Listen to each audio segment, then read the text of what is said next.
শেখ হাসিনা যখন সর্বশেষ জাতিসংঘে গিয়েছে, হঠাৎ একটি টেলিফোন বেজে উঠল। আমি আননোন টেলিফোন, তারপর খুব বাচ্চা দেখে আমি ধরলাম। ধরার পরে বলল আমি লেফটেন্যান্ট জেনারেল মুজিব না কি নাম বলল, ওই ওদের পূর্বপুরুষের নাম। তো বলল যে আমি মাননীয় প্রধানমন্ত্রীর সামরিক সচিব বলছি, মাননীয় প্রধানমন্ত্রী আপনার সঙ্গে এক কাপ চা খেতে চান। আমি বললাম যে আপনারা চায়ের সংস্কৃতিটা কি আটলান্টিক অপারে নিয়ে আসছেন? টুঙ্গিপাড়ার থেকে এখন আটলান্টিকের অপারে আপনারা চায়ের সংস্কৃতিটা নিয়ে আসছেন।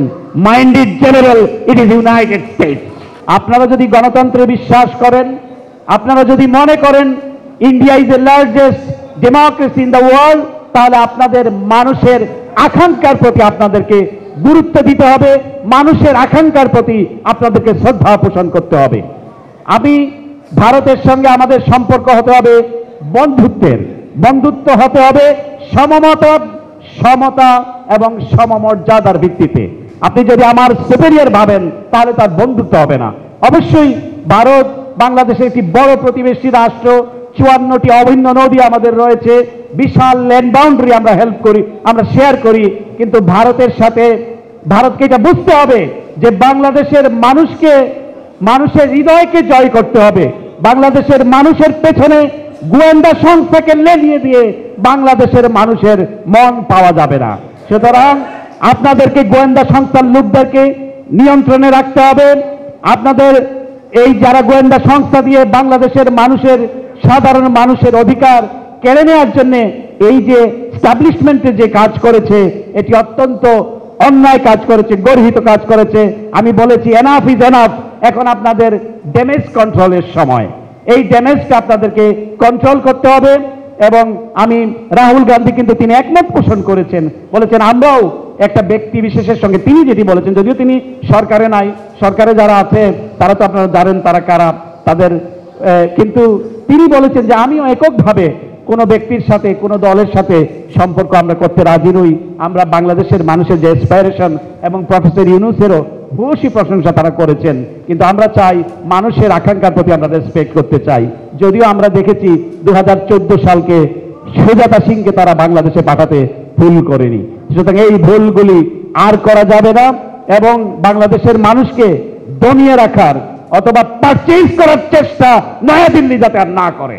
আমাদের পরিষ্কার কথা, আমরা স্বাধীন জাতি, আমাদের সক্রিয়তা, আমাদের ব্যক্তিত্ববোধ, আমাদের স্বতন্ত্রবোধ সবকিছুর সম্মিলন ঘটিয়ে আমরা বাংলাদেশকে সামনের দিকে এগিয়ে নিয়ে যাব। এবং আমি বিশ্বাস করি প্রফেসর মোহাম্মদ ইউনূস, আমি যতটুকু তাকে চিনি, তিনি একজন নির্লোভ ব্যক্তি। অসংখ্য অর্জন তার রয়েছে, নোবেল প্রাইজের মতো প্রাইজ, যুক্তরাষ্ট্রের দুটি সবচেয়ে বড় সম্মাননা পুরস্কার তিনি পেয়েছেন। আপনারা জানেন প্রেসিডেন্ট গোল্ড মেডেল এবং কংগ্রেশনাল মেডেল, অর্থাৎ বোথ দি হাউস তাকে এই অ্যাওয়ার্ডটি প্রদান করেছে। এবং আমি বিশ্বাস করি যুক্তরাষ্ট্রের কংগ্রেস, অর্থাৎ সিনেট এবং কংগ্রেস বোথ হাউস তাকে বক্তৃতা দেওয়ার জন্য কংগ্রেসে আমন্ত্রণ জানাবে, আমি এটা বিশ্বাস করি। আমি বলছি না, কারণ যেই কংগ্রেসে যদি নেতানিয়াহু তোমরা বক্তৃতা দিতে আমন্ত্রণ করতে পারো, তোমরা যদি নরেন্দ্র মোদীকে আমন্ত্রণ জানাও, why not professor Yunus? I told them, আমি সেটা তাদেরকে বলেছি। সুতরাং আমরা একটি ভালো জায়গা পেয়েছি, যে এই জায়গাটিকে আমরা প্রমোট করতে পারবো। আর বাকি যারা আছেন, আমি সকলকে অনুরোধ করব, উপদেষ্টা পরিষদে যারা আছেন তারা অত্যন্ত শ্রদ্ধেয় ব্যক্তিত্ব, তারা তাদের প্রফেশনে অত্যন্ত ভালো দক্ষতার পরিচয় রেখেছেন, কিন্তু আপনাদেরকেও মানুষের পালস কিন্তু রিড করতে জানতে হবে। মানুষের অনুভূতিতে আঘাত দেওয়া যাবে না।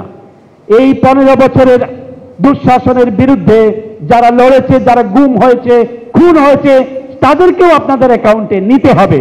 অবশ্যই ছাত্র জনতা যাদের রক্তে আমরা সফলতা অর্জন করেছি, সেই সঙ্গে সঙ্গে যে গুম হয়েছে, যে পরিবারটি খুন হয়েছে, বেগম খালেদা জিয়ার মতো প্রধানমন্ত্রী, তিনি সারা বাংলাদেশে নির্বাচন করে জয়ী হয়েছেন।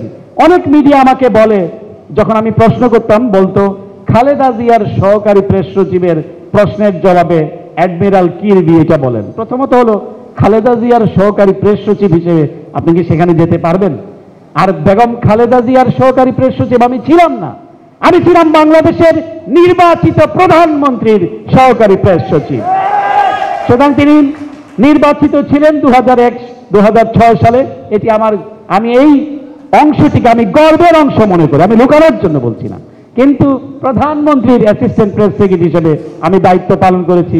যেরকম এখন দেখবেন জেন সাকি হোয়াইট হাউসের প্রেস সেক্রেটারি MSNBC-তে কাজ করছে, প্রেসিডেন্ট ট্রাম্পের প্রেস সেক্রেটারি এখন ফক্স নিউজে কাজ করছে। সাংবাদিকতার আপনি দেখতে হবে যে আমি সাংবাদিকতা করতে গিয়ে আমি কোনো ধরনের পক্ষপাত দুষ্ট কিনা। আমি নিজেকে পক্ষপাত দুষ্ট সাংবাদিক বলে দাবি করি। কি কোন পক্ষের? আমি গণতন্ত্রের পক্ষের, মানবাধিকারের পক্ষের, মত প্রকাশের স্বাধীনতার পক্ষের আমৃত্যু এই পক্ষ আমি লালন করব, ধারণ করব। কোন ধরনের লোভ লালসা আমাকে এই পথ থেকে বিচ্যুত করতে পারবে না। অনেকে জানেন হয়তো এই যে তাদের লোভ, তাদের প্রস্তাবের কথা মিডিয়াতে এসছে, অনেক ধরনের প্রস্তাব তারা আমাদেরকে দিয়েছে। রাষ্ট্রদূতের পদ, সবচেয়ে বড় জায়গা ম্যাকলিন, দামি জায়গা আমরা যেখানে থাকি ভার্জিনিয়াতে, সেখানে বাড়ি পর্যন্ত দেওয়ারও প্রস্তাব আমরা পেয়েছি। এবং এই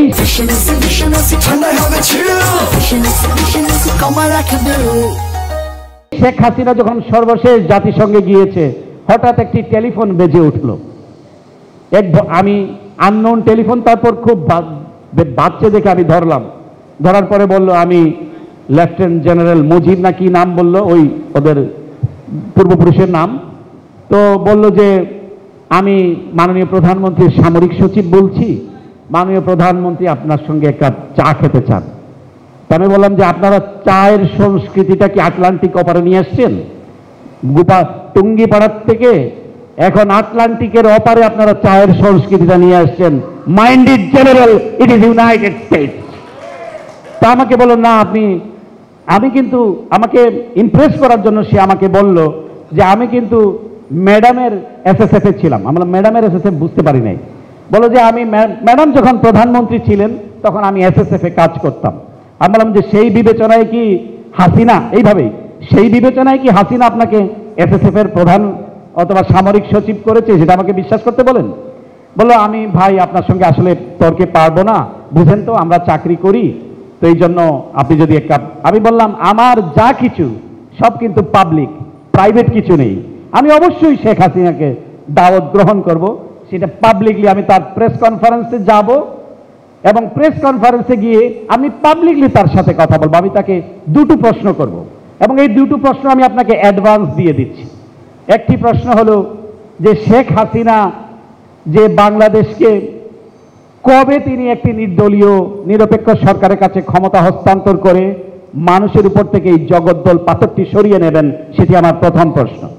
দ্বিতীয় প্রশ্নটি হচ্ছে যে তিনি কি কোনো শেম অনুভব করেন, কোনো লজ্জা অনুভব করেন যে 700 মানুষকে গুম করে খুন করে ক্ষমতা আঁকড়ে থেকে ইউনাইটেড নেশনসে সরকারি টাকা খরচ করে পিকনিক করতে আসছেন, এতে কোনো লজ্জা অনুভব করেন কিনা?